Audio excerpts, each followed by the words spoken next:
Ladies and gentlemen, that is right. The 12th July episode of Friday Night SmackDown is now in the history books. I'm Unfiltered and Paul, and it's time for the SmackDown review. So we kick off Friday Night SmackDown with our 2024 Miss Money in the Bank winner, Tiffany Stratton, celebrating her amazing victory this past weekend, as she is now the youngest women's Money in the Bank winner in WWE history. And she even warned champions such as Bayley, Liv Morgan, and Roxanne Perez about a potential cash-in, as they should be looking behind their backs to see if Miss Tiffy Time will be a champion. And that, ladies and gentlemen, will happen one day. Who knows when it's going to happen, but all I know is Tiffany Stratton will be a world champion by the end of this year, if not next year. So, following this celebration, it gets disrupted by our women's champion, Bayley.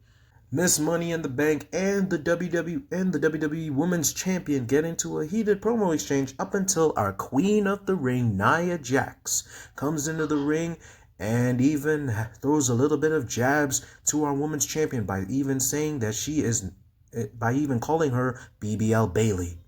I don't know about y'all, but that was so corny, but who cares? It is what it is. So now we get to Nia Jax saying that she's going to win the Women's World Championship at SummerSlam in a typical heel promo, and then Bayley was not going to stand for it, as she even decides to throw in a punch, but nope, Tiffany blocks it, and then Bayley goes for the attack on Tiffany, but the alliance of Stratton and Jax decide to take action in their hands by taking out the champion, up until Michin arrives, beating our Queen of the Ring with the kendo stick. Yes, sirree. Ladies and gentlemen, I don't know about y'all, but I am loving the fact that Michin is getting TV time, and she is doing amazing things, and I cannot wait to see what more she has in store and what more WWE has to offer for Michin. And this all leads to a match, our first match of the night, which was Nia Jax versus Michin. There were even "Let's Go Michin" chants, but then we all know that Michin was not going to win this match because Nia Jax needed the victory and the momentum heading into her big title match at SummerSlam against Bayley. So this all ended abruptly when Nia Jax got the victory and even proceeded to lay out Bayley post-match, and even Tiffany Stratton teased in a cash-in, as many fans wanted Miss Tiffy Time to be our new women's champion. And there was so much noise. Tiffany even said, "I'm cashing this in right now." Nia Jax just looked in disgust, and even the fans booed, and Tiffany said, "You know what?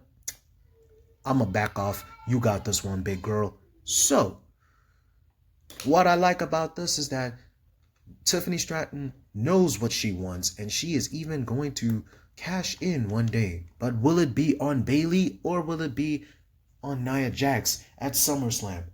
I guess there's only one way to find out in the next 3 to 4 weeks. Our next match of the night was Legado del Fantasma versus the surprising and newly formed team of Baron Corbin and Apollo Crews. There wasn't anything too special about this tag team match. It was just a little tag match where the established team needed some momentum over the random ass tag team. I mean, there was even a point where I heard "Let's Go Corbin" chants.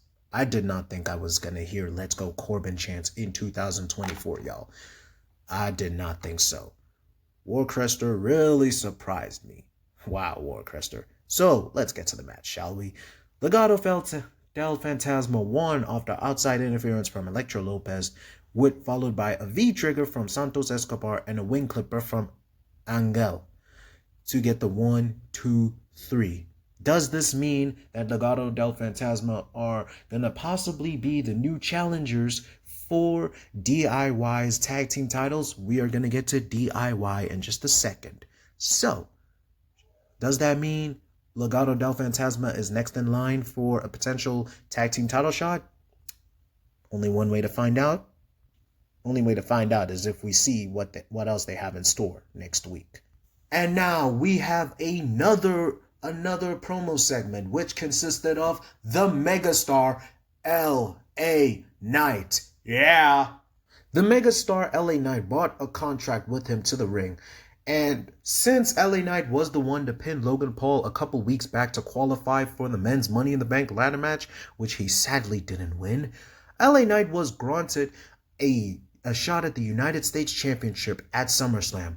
Nick Aldis and himself, LA Knight, signed the contract except for Logan Paul as he was not around. Yeah, we are headed in the right direction, y'all.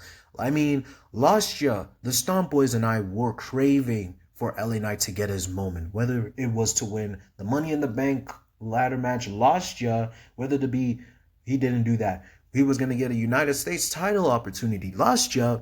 Didn't happen. But now this year, it looks like we are finally going to get our wish as the megastar is going to be crowned your new United States champion. I am willing to put so much money on that, ladies and gentlemen. I am calling it. And at SummerSlam, we really are going to know whose game it really is, with everybody saying L.A. Knight, yeah, as our new United States champion. Our next match of the night was Naomi versus Blair Davenport. Now, once again, there was nothing much special about this match other than the fact that, if I can recall, Davenport had set her sights on Bayley if she were to qualify for the women's Money in the Bank ladder match, which didn't happen, and then Naomi had to step in for the friend, and this is how this match came to fruition. So that's my memory for y'all, ladies and gentlemen. Correct me if I'm wrong, but that's how I remember it vaguely. So yes, after a video, so there's nothing more to report on this match other than the fact that Blair Davenport lost to Naomi clean. So I'm going under the assumption that WWE doesn't seem to have a plan for Blair Davenport on the main roster, but hopefully this loss is the beginning of Blair Davenport getting her time to shine and showcase her true talents, ladies and gentlemen. We'll just have to wait and see if that is the case, which I definitely hope so, because she's super talented and I want to see more of Blair Davenport on SmackDown ever since she's gotten drafted, but we'll have to wait and see.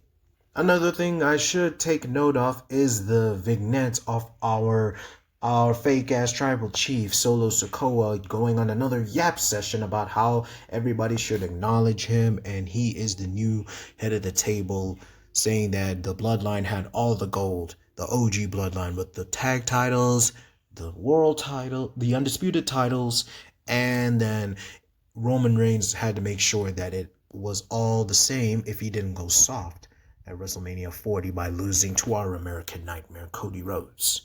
So, seeing that Roman went soft, it was Solo Sikoa's intention to establish a more ferocious, a more vicious, a more aggressive bloodline with Tongaloa, Tama Tonga, and Jacob Fatu.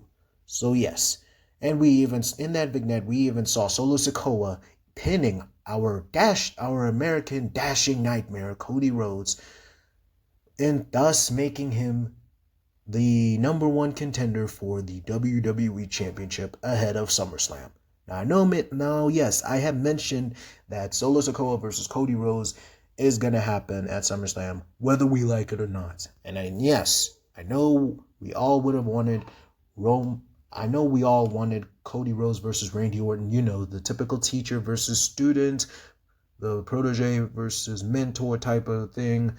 But I think we should just hold off on it now, because we even cut to Cody and Randy in a backstage segment where Randy said he has our WWE champions back, and after this whole Bloodline saga is over, there are going to be plenty of men gunning for that WWE title. Now, he didn't even include himself, because we all know that when the Viper strikes, that when the viper bites, it leaves a mark. So yes, I'm watching you, Randy.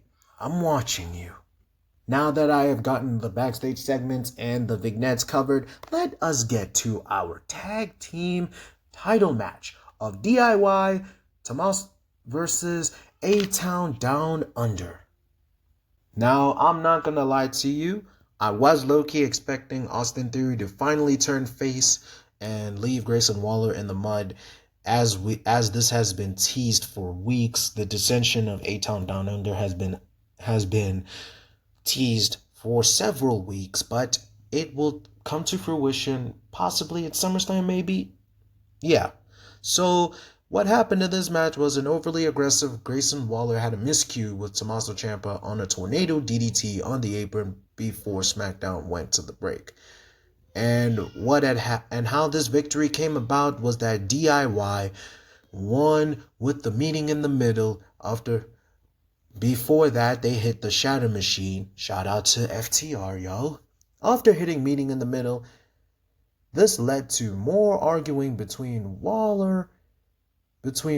Grayson Waller and Austin Theory. DIY successfully retained the tag titles, and A-Town Down Under were even arguing. And as they were arguing, our Samoan werewolf Jacob Fatu came in and wrecked and destroyed everybody. Now, Grayson Waller did the smart thing and ran away. However, he left his tag team partner, Austin Theory, he fed his partner to the wolves, no pun intended. So yes, this is definitely going to be something that is going to be mentioned on next week's episode. And now, we even see Jacob Fatu making an example out of the DIY by taking both of them out. Like, goodness gracious me. The things that man does, it should be illegal. Like, no ways can you be hitting a slingshot moonsault and then you hit a moonsault and have the crowd go, holy shit, holy shit, holy shit. Yeah. Solo Sikoa knew what he was doing when he brought in Jacob Fatu, because I do not want to mess with that motherfucker. I would not want to mess with him. I mean, come on. This nigga hit an impressive moonsault, and then he hit an impressive Whisper in the Wind and Money in the Bank. Yes, Jeff Hardy is the inspiration for that, and Jacob Fatu hit that bitch clean. Like, goddamn. So now, after this post-match beatdown, Solo Sikoa and the Gorillas of Destiny. Okay, I don't think we can call them that because that's not their tag team name anymore, but you guys get the point. If you're an OG NJPW fan and you watch the Gorillas of Destiny, you know why I referenced that. You know why I'm calling them that. Ain't nobody realer than Gorilla. Okay, let's get to the review. So, as the Bloodline makes their way to the ring, Solo Sikoa starts to fought off the "We Want Roman" chants that people have heard, that we have been chanting for so long. Oh man, I miss Roman Reigns. My tribal chief, please come back and beat this fake ass Uso. Solo even went on to mention that the people that failed to acknowledge him are no longer here, i.e. Jimmy Uso, Paul Heyman, R.I.P. Wise Man, and our real tribal chief, Roman Reigns. Solo then went out to call Cody Rhodes and say that he will acknowledge him. And, of course, that didn't happen. Our dashing American Nightmare made his way to the ring to confront the aggressive and brutal Bloodline. 4-on-1, Cody, you braver than me. I would not want to mess with those niggas. Like, yo, them niggas is some real gangsters, man. I don't know how you did it. But hey, more power to our WWE champion. So yes, the Samoans were not going to take lightly to Cody's comments saying that he was going to end them, he was going to finish them, and he was not going to acknowledge Solo Sikoa. So the Samoans even went on to attack him 4-on-1 up until our Apex Predator came to make the rescue. However, he was cut off by our Samoan werewolf.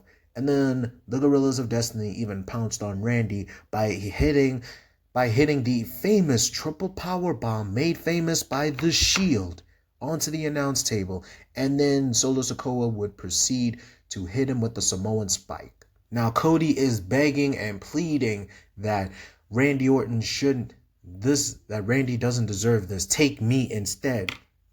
When I heard that, y'all, I cried.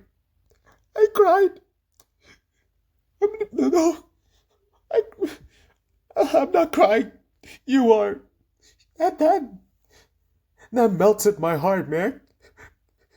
It means something to me, man. It means a lot. But anyways, seeing that the Bloodline would not listen, they hit the famous triple power bomb on the announce table, and Solo Sikoa even hit a Samoan spike on our weekend WWE champion, hanging on the ropes to close the show. So now this leads me to ask this question. Will Solo Sikoa finally be acknowledged as he topples our American Nightmare to be crowned the new undisputed WWE champion? Just like I said, we'll just have to wait and see on the 3rd of August.